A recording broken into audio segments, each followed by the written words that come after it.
మసాలా కోసం పల్లీలు, కాజు, నువ్వులు, కొబ్బరి పొడి అనేది నేను వేయించుకొని పక్కకు తీసుకున్నాను. అదే ప్యాన్లో నేను వంకాయలు ఫ్రై చేసుకొని తీసేసుకున్నాను.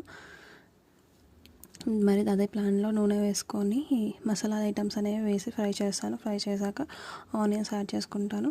దీంట్లో కొంచెం జీలకర్ర కూడా యాడ్ చేసుకుంటున్నాను. జీలకర్ర కూడా యాడ్ చేసుకొని ఎండుమిర్చి యాడ్ చేసుకున్నాను.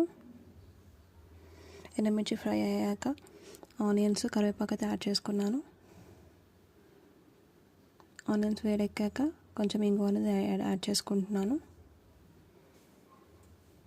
ఇంగువ వేసుకున్న తర్వాత కొంచెం అల్లం వెల్లిగడ్డ పేస్ట్ వేసుకున్నాను. కొంచెం పసుపు వేసుకొని కలిపేసుకుంటున్నాను మంచిగా. దీంట్లోనే కొంచెం కారం, ఉప్పు కూడా వేసుకుంటున్నాను ఆనియన్స్లోనే.